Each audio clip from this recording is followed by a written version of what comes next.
Hi Earthlings, I'm Trice. Is the object of your affection running away from you? It could be a person, it could be a job, it could be a dream house. It matters not. But I'm going to show you in 3 easy steps how to take this object of desire off the pedestal and make it come to you. Peeps, I created an Uncover Hidden Money Block 6-week workshop. If you are interested in finding them, removing them, replacing them, and making more money flow into your life, check it out in the description below. I'm capping the workshop at 10 people and I'm offering a $200 discount. The first step, this might be hard to believe, so just listen to the end of the point, is to believe in the core of your being that you cannot lose out on your dream object. If it's a dream house and you lose that one house, a house better and grander and more perfect for you will be built. If it is a person, for example, I was in love with my college boyfriend, Jason Bryan. Oh my gosh, my heart would beat for nobody else. However, he dumped me. And it was tragic, and I felt like my life could not go on, that we were kindred spirits, that our life was meant to be together. Now, he did come back, but by that time, I had moved on, and I still adore him. I still love him. But I am so grateful that I have the husband that I do. I have the ultimate perfect husband for me, and I'm not faking it and being like, well, I'm happy with second choice. It just magically works out that way. A simple way to sum up this principle is everything always works out for me. And if you do not believe it, I suggest you do this, because this is how I now can lay my hat on this truth. I keep a little journal. When something goes wrong, something doesn't work out, like, for example, here in Montana, I was going to take my son on this beautiful mining trip. We were in the car, literally picking up my daughter, and we got a call from the Board of Health saying that my son had been exposed to COVID, and we had to quarantine for 2 weeks. I immediately wrote that in my Everything Works Out For Me journal, because I'm like, I don't see how this is going to work out for me. And I still don't see how that one's going to work out for me.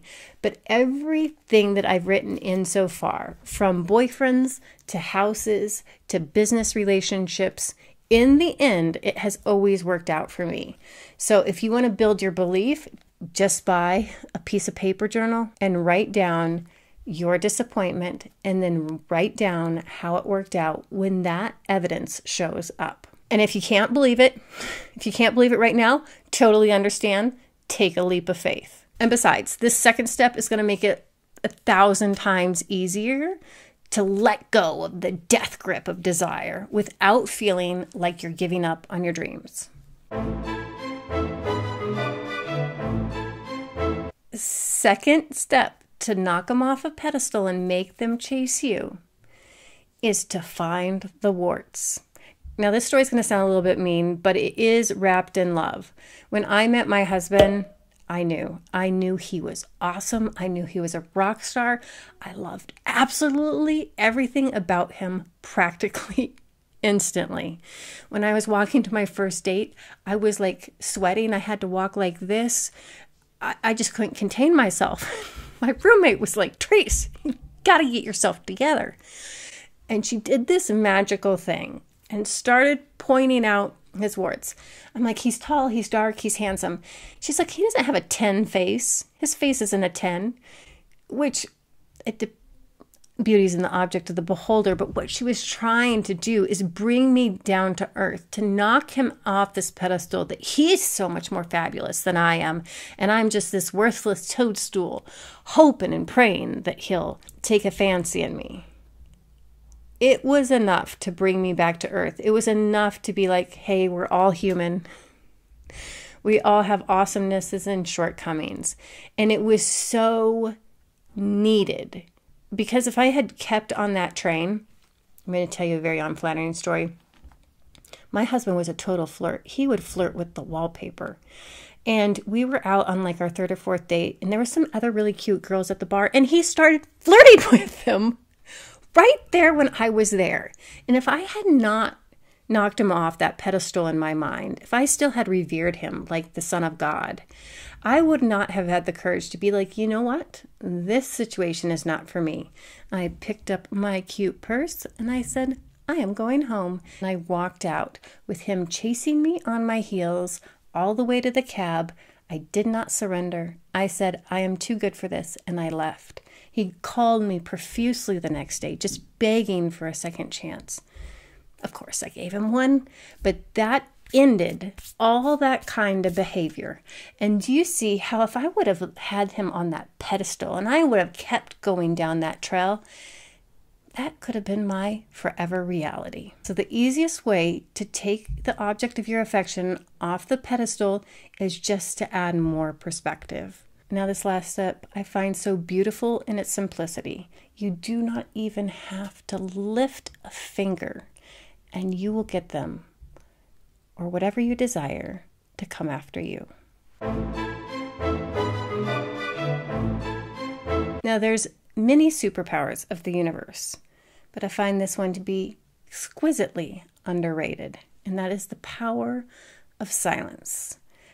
I saw this video. I will try to find it again and leave it in the description below, but it is this Buddhist tale, and I will retell it here. It's the story of Buddha, and he wanted a drink of water, so he had his helper guy go get him a drink of water out of the river. When the water came back, it was all muddy and too clouded to drink. So the Buddha said, "That's okay with me," and he just sat down under a tree and started relaxing and enjoying the shade and frolicking with his friends. A few hours pass, and again he asks his helper for some water. The helper goes down to the exact same stream, scoops up the cup, and out comes a clear glass of water. The only thing that was required was no meddling and the patience to relax into the moment, allowing the dirt to settle to the bottom of the water. Now, how does this apply to you getting everything you ever wanted? If you think in terms of energy, energy must keep a balance.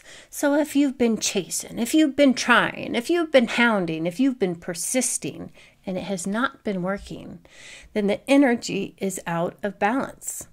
And the only way to rectify that and put it back into alignment is to sit down and do nothing.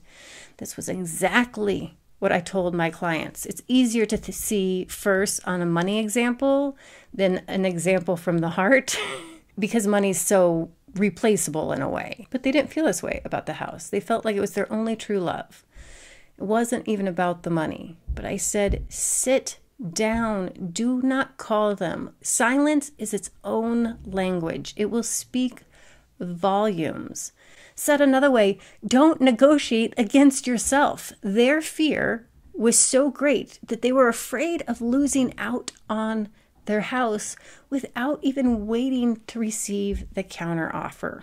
If you are in love with somebody, if you cannot breathe without them, and they are running away, the most effective way to get them to come back is to add silence. And don't wait by the phone, hoping and pining and counting the minutes for them to come.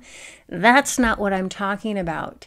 It's putting your energy and directing it into something else that brings you joy. This way, when they do call or when you do reconnect, you will be full of vibrance, optimism.